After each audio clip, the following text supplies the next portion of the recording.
Thumbnail দেখে আপনারা হয়তো বুঝতে পেরে গেছেন আজকে আমি ভিডিওটা কিসের সম্পর্কে বানাবো।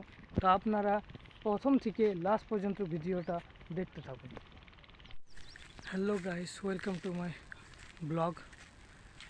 আমার আজকে দ্বিতীয় ব্লগ, এবং আমি আগের ব্লগে যখন পাবলিক করি তখন দেখি যে আমি আমার নিজের বিষয়ে কিছু বলিনি। তো আমি আজকে আমার বিষয়ে সব কিছু বলবো, যে আমি কোথায় থাকি, আমার নাম কি, আমি কেমন পরিবার থেকে আছি, এবং আমার আশেপাশে জায়গা কি এমন আছে সে বিষয়ে আমি সব কিছু বলবো।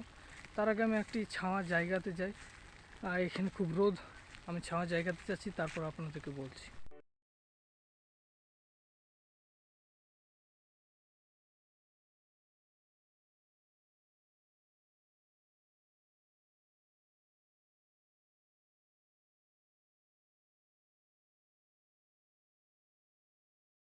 তো বন্ধুরা, আমি যদি আমার নিজের বিষয়ে বলি তাহলে আমার নাম হচ্ছে সুমন দাস। আমি একটি মধ্য পরিবার থেকে বিলং করি। আর আমার গ্রাম, আমি একটা গ্রাম থেকে বিলং করি। আর আমার পরিবারে আমার বাবা, মা এবং বোন এবং আমার ঠাকুমা আছে। আমার বাবা একজন কৃষক, তার সঙ্গে ফ্যাক্টরিতেও কাজ করেন। আর আমার মা বাড়িতে কাজ করেন, মানে হাউস ওয়াইফ। আর বলতে গেলে আমি একটি খ্রিস্টান পরিবার থেকে বিলং করি।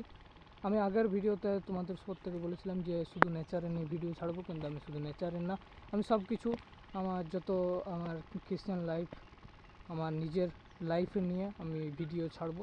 আর সপ্তাহে আমি দুটি কি একটি এরকম করে ভিডিও ছাড়বো, কেন কি আমি ক্লাস 10-এ পড়ছি আর আমার এখন পড়ার চাপ অনেক।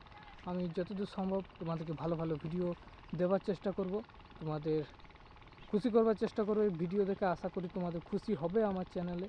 তো আমি একটি খুব সুন্দর জায়গায় যাব, তার জন্য আমি আপনাদেরকে একটি কথা বলি যে আমার চ্যানেলকে জলদি করে সাবস্ক্রাইব করে নাও। যদি একটি ভালো ভিডিও দেখবার আছে, আমি খুব সুন্দর একটি লোকেশনে যাব, যেটা খুবই ভালো লোকেশন, যেটা আমাদের এখানকার মানুষেরা হয়তো ওই লোকেশনকে অতটা গুরুত্ব দেয় না, কিন্তু আশেপাশে মানে শহরের মানুষেরা সেই লোকেশনকে অনেকেই পছন্দ করে। আর সেই লোকেশনে আমি তোমাদের প্রত্যেকে নিয়ে যাব। তার জন্য তোমাদের প্রত্যেকে বলছি যে চ্যানেলকে আমার সাবস্ক্রাইব করে রাখো। একটি ফটো তোমাদেরকে আমি দেখাচ্ছি সেই লোকেশনের, সেই ফটো দেখে নাও, এবং তোমাদেরকে সেই লোকেশনে আমি আগের দিনে নিয়ে যাব, আগের ব্লগে তোমরা দেখতে পাবে।